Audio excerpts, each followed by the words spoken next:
Perkenalkan, nama saya Muhammad Agung Rwanda dari grup Cendana.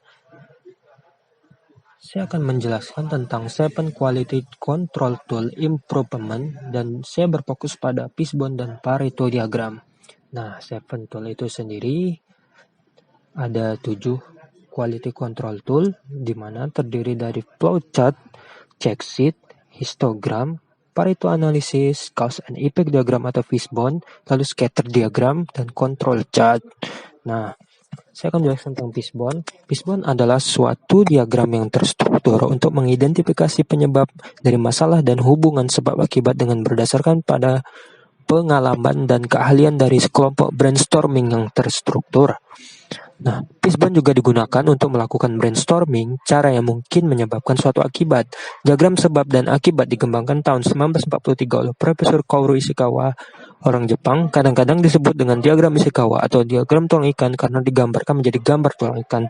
Adapun kegunaannya yaitu pertama, menetapkan penyebab utama, menetapkan potensi akar penyebab, menetapkan potensi penyelesaian masalah. Lalu, ada pun langkah-langkah untuk membuat Fishbone itu sendiri, yaitu pertama, secara singkat beri nama masalah atau akibat yang akan dianalisa dan tuliskan pada kepala diagram tulang ikan. Kedua, tetapkan kategori penyebab yang sesuai untuk situasi yang ada. Kadang-kadang lebih mudah menggunakan 5M dan 1E, yaitu manusia, mesin, metode, material, measurement atau pengukuran, dan environment lingkungan. Dan juga 4V, policy, procedure, plan, dan people. Dan ketiga, brainstorming potensi penyebab dari setiap kategori. Dan keempat, identifikasi hubungan sebab akibat antara faktor dari setiap kategori. Dan kelima, buat diagram tulang ikan. Kategori utama menjadi tulang terbesar dari diagram tulang ikan. Lalu atur setiap penyebab dan sub penyebab pada level yang lebih rendah dari tulang. Yang penyebab paling spesifik dituliskan pada tulang terkecil dan mengumpul pada penyebab yang lebih umum di mana mereka berkontribusi dan sebagainya. Dan 6, gunakan data yang sudah dikumpulkan atau konsensus untuk mempersempit dan memilih penyebab yang paling memungkinkan atau penyebab yang paling penting untuk penyelidikan lebih lanjut.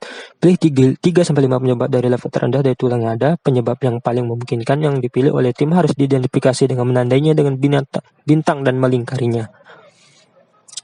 Lalu, adapun kalau di Minitab kita bisa melihat di check sheet-nya, yaitu ada manusia, mesin, material, measurement, metode, environment, refiner flight, gap clearance, SEC tinggi.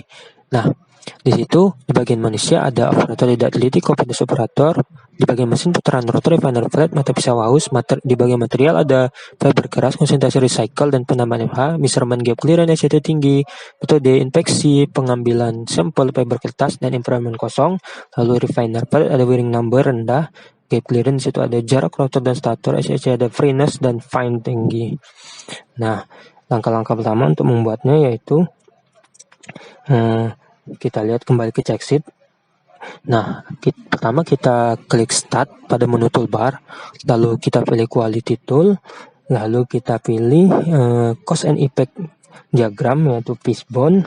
Nah, di sini kan sudah ada nih, kita isi kolom-kolom kosong di sini.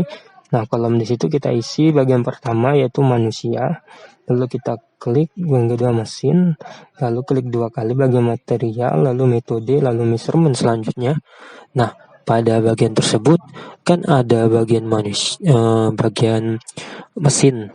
Nah, mesin itu kan banyak faktornya, ada refiner flight, gap clearance, dan juga measurement itu ada gap clearance dan SEC tinggi. Kita klik di bagian mesin subnya, lalu kita isi refiner flight agar tersambung nantinya. Lalu bagian measurement di situ ada gap clearance dan SEC tinggi. Kita klik sub untuk memasukkan. Nah, nanti kita masukkan di sini gap clearance dan SEC tingginya. Nah, lalu kita klik OK. Nah, lalu kita isi efek dari Fishbone diagram yang kita buat. Nah, di sini saya akan membuat kualitas fibrillasi di bawah standar. Lalu titelnya Fishbone diagram. Lalu klik OK. Nah, sebentar lagi diagramnya akan muncul seperti ini. Nah, di sini kita lihat kualitas fibrillasi di bawah standar.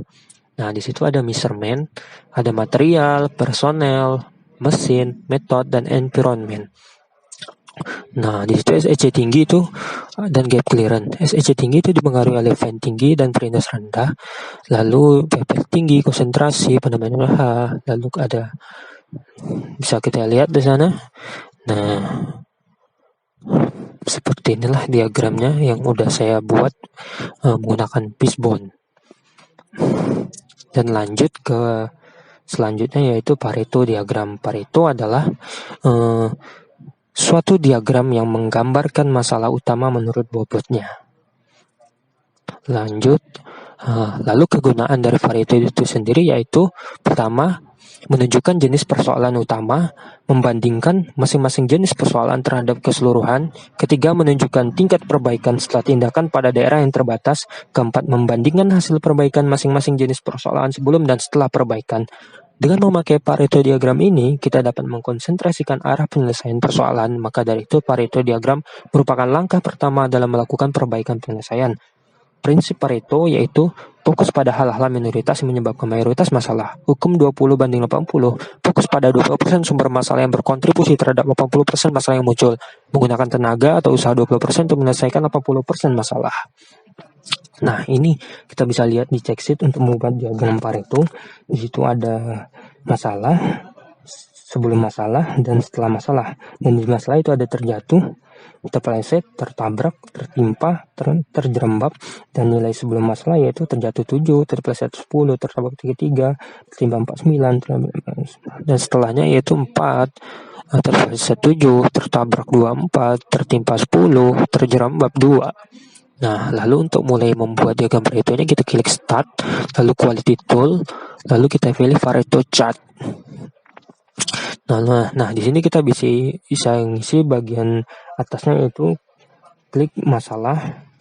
Lalu setelahnya kita buat, lalu di bagian bar kedua kita bisa milih sebelum before it.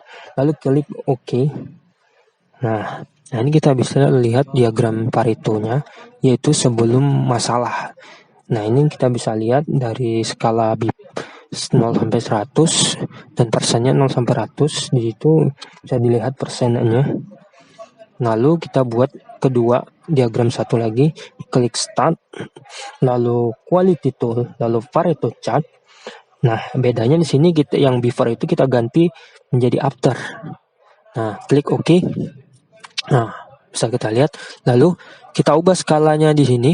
Karena skalanya harusnya sama yaitu 100, kita ubah klik maksimum lalu kita ubah menjadi 100. Klik OK. Oke, nah bisa kita lihat gambarnya. Lalu kita perkecil untuk membandingkan sama yang sebelumnya tadi. Oke. Nah, ini bisa kita lihat ada perbedaannya di situ.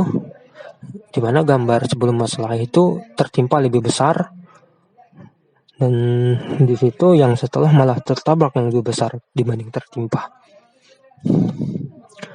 Nah, bisa lihat di persenannya.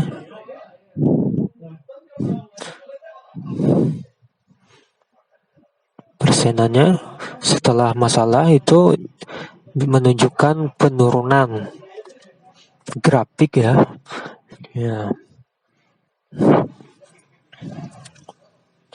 Bisa dilihat perbandingannya di layar. Seperti inilah cara membuat diagram Pareto.